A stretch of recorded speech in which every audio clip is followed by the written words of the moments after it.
नमस्कार, मैं हूं संतोष पाठक और आप देख रहे हैं द न्यूज लॉन्चर। मोदी सरकार के जासूसी कांड से अब कभी भी पर्दा नहीं उठ पाएगा। इस देश के आम लोगों को, आम जनमानस को कभी भी ये पता नहीं लग पाएगा कि पेगासस जासूसी कांड क्या था और इस सॉफ्टवेयर के जरिए मोदी सरकार ने किन किन बड़े लोगों की जासूसी करवाई, किन बड़े पत्रकारों की जासूसी करवाई गई, विपक्ष के किन नेताओं की जासूसी करवाई गई और किन मशहूर हस्तियों की जासूसी करवाई गई। क्यों? इस कांड का सच क्यों नहीं सामने आ पाएगा? क्योंकि सुप्रीम कोर्ट के न्यायाधीश जस्टिस सूर्यकांत ने और उनके सहयोगी जज ने फैसला सुना दिया है कि पेगासस जासूसी कांड की जो जांच रिपोर्ट है, उस जांच रिपोर्ट को पब्लिक नहीं किया जाएगा। क्यों? क्योंकि सुप्रीम कोर्ट ये नहीं चाहती है कि इस जांच रिपोर्ट पर इस देश के चौक चौराहों पर चर्चा हो।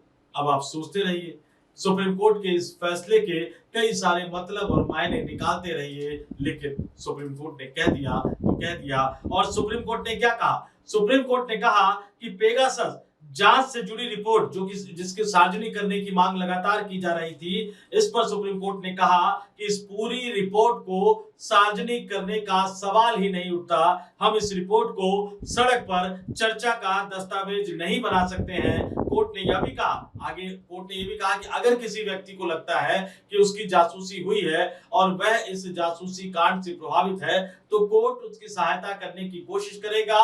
वो लोग अदालत के सामने आ सकते हैं और अगली सुनवाई की जो तारीख रखी गई है वो 30 जुलाई की रखी गई है। यानी एक लोकतांत्रिक देश में, भारत जैसे एक लोकतांत्रिक देश में जिस जासूसी कांड को लेकर कई तरह के सवाल उठ रहे हैं, व्हाट्सएप यहां तक कह चुका है कि इस तरह से पेगासस सॉफ्टवेयर का इस्तेमाल करके भारत में बड़े बड़े लोगों की जासूसी की गई है। सुप्रीम कोर्ट नहीं चाहता कि वो रिपोर्ट पब्लिक करना पड़े, उस रिपोर्ट को आम जनता के सामने रख दिया जाए। और फिर सुप्रीम कोर्ट ये भी कह रहा है कि अगर व्यक्तिगत तौर पर किसी को लगता है कि उनके साथ जासूसी हुई है, तो फिर वो कोर्ट में आ सकते हैं, कोर्ट उनकी सहायता करने की कोशिश करेगा। अब इस फैसले के कई सारे मतलब और मायने निकलते हैं। जस्टिस सूर्यकांत और जस्टिस एन कोटेश्वर सिंह की बेंच ने यह फैसला सुनाया है। और यह पेगासस मामला क्या है, सुप्रीम कोर्ट के इस फैसले का अब क्या नतीजा आने वाले दिनों में पड़ेगा, ये तमाम चीजें मैं एक एक करके आपको बताऊंगा। यह पूरा मामला 2021 में सामने आया था। पेगासस एक इजरायली सॉफ्टवेयर है जिससे मोबाइल फोन को हैक कर उसकी निगरानी की जा सकती है, यानी लोगों की जासूसी की जा सकती है। 2021 में कई मीडिया रिपोर्ट्स में इस तरह की खबरें निकलकर सामने आई थी कि मोदी सरकार इस इजरायली सॉफ्टवेयर पेगासस का इस्तेमाल करके भारत में कई बड़े पत्रकारों, नेताओं और सामाजिक कार्यकर्ताओं की जासूसी करवा रही है। ये मामला सुप्रीम कोर्ट में भी गया और सुप्रीम कोर्ट में वरिष्ठ पत्रकार एन राम, पूर्व केंद्रीय मंत्री यशवंत सिन्हा, सीपीएम सांसद जॉन बिट्रा समेत 15 लोगों ने सुप्रीम कोर्ट में एक याचिका दायर की इस पूरे मामले को लेकर, इस पूरे जासूसी कांड को लेकर। और सुप्रीम कोर्ट ने इसमें 2 समिति बनाई, एक तकनीकी समिति बनाई और एक निगरानी समिति भी बनाई।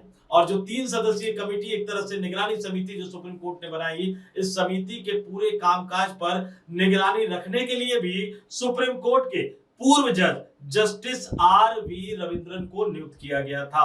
यानी जब ये 2021 में ये मामला सामने आया और 27 अक्टूबर 2021 को जब सुप्रीम कोर्ट ने इस मामले की सुनवाई करते हुए एक कमेटी का गठन किया और उसकी निगरानी का जिम्मा पूर्व जज को दिया गया, तो तब ऐसा लगा था कि शायद इस पूरे जासूसी कांड का सच निकलकर सामने आ जाएगा। इस देश के लोगों को यह पता लग पाएगा कि जिस तरह की तकनीक का इस्तेमाल देश के गद्दारों को पकड़ने के लिए करना चाहिए, आतंकवादियों के खिलाफ करना चाहिए, उस तकनीक का इस्तेमाल करके, उस सॉफ्टवेयर का इस्तेमाल करके एक लोकतांत्रिक देश में नेताओं की जासूसी करवाई जा रही है और लोकतंत्र के चौथे स्तंभ मीडिया से जुड़े पत्रकारों की जासूसी करवाई जा रही है, कई सामाजिक कार्यकर्ताओं की जासूसी भी करवाई जा रही है। इसका सच निकलकर सामने आएगा। लेकिन 2021 में जिस कमेटी का गठन किया गया और जिसकी रिपोर्ट 2022 में ही आ गई थी, 2025 में सुप्रीम कोर्ट ने साफ साफ मना कर दिया,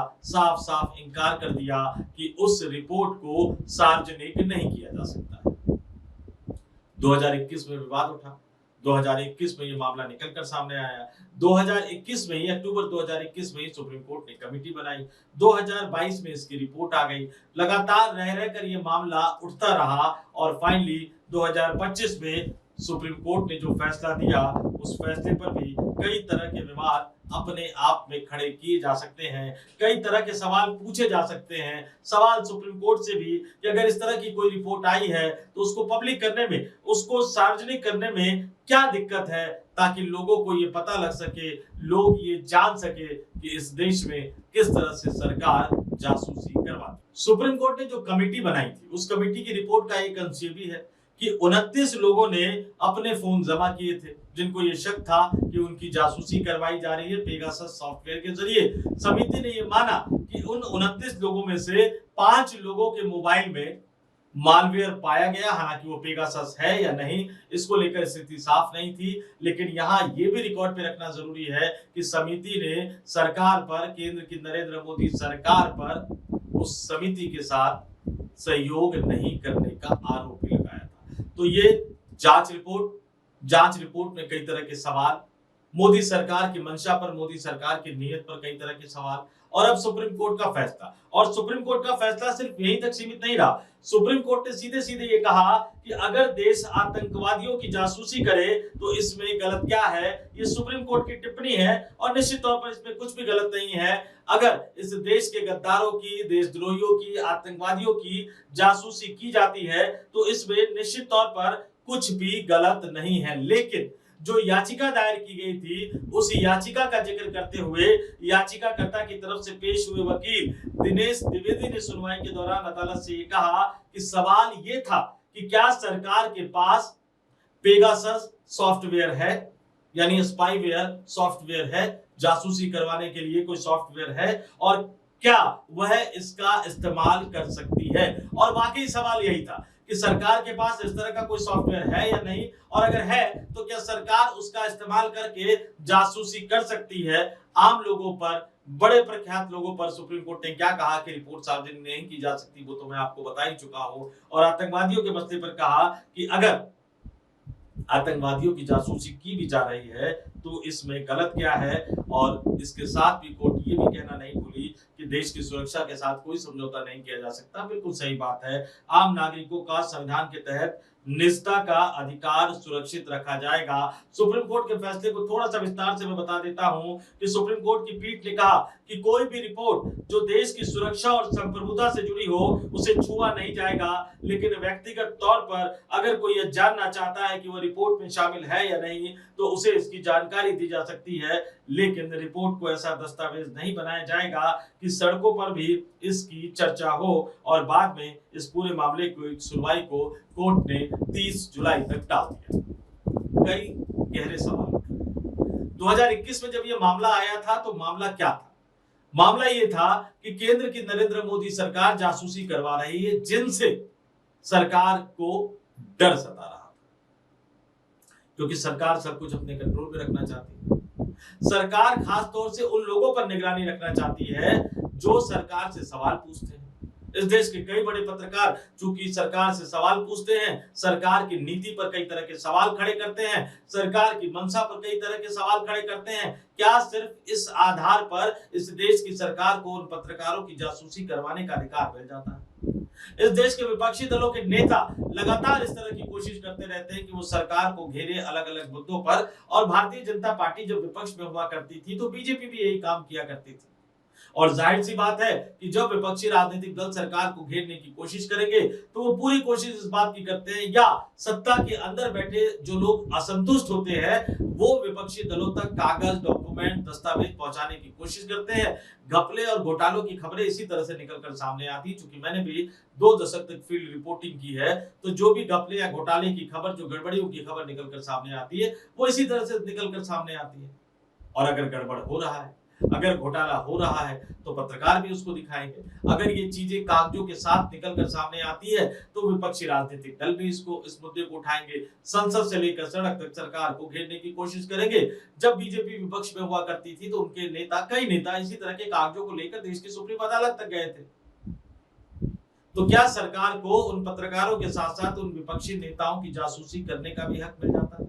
इसके साथ साथ इस देश में कई सामाजिक कार्यकर्ता हैं, सिविल सोसाइटी जिनको कहा जाता है, और हर लोकतांत्रिक देश में सिविल सोसाइटी एक मजबूत पक्ष होता है सरकार पर नियंत्रण बनाए रखने के लिए, चेक एंड बैलेंस के लिए। तो ऐसे सामाजिक कार्यकर्ताओं की जासूसी करवाने का हक क्या सरकार को मिल जाता है? पेगासस का जब मामला सामने आया था तो इसी तरह का आरोप लगाया गया था, व्हाट्सएप ने भी इसी तरह का बयान जारी किया था। तो उसके बाद ही निगरानी की बात कही गई थी, जांच की बात कही गई थी। किसी अन्य एजेंसी से जांच करवाने की बजाय सुप्रीम कोर्ट ने एक जांच समिति बना दी और सुप्रीम कोर्ट के एक जज को ही निगरानी का जिम्मा सौंप दिया। सुप्रीम कोर्ट लगातार इस मामले की सुनवाई करता रहा, लेकिन उसके बाद जो अंततः जो फैसला आया, वो फैसला अपने आप में कई तरह के सवाल खड़े कर रहा है। मिलॉर्ड के फैसले पर सवाल नहीं उठाया जा सकता। सुप्रीम कोर्ट के आदेश का, सुप्रीम कोर्ट की टिप्पणियों का पूरी तरह से सम्मान है, पूरी तरह से स्वागत है, लेकिन जो सवाल अभी तक यही बना हुआ है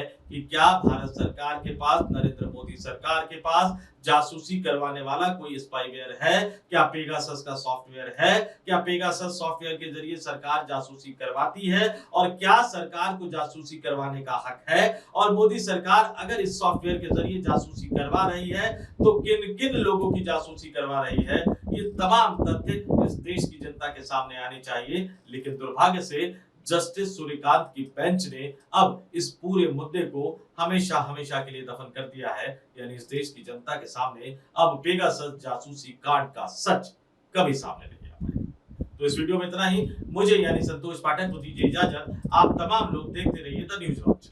नमस्कार।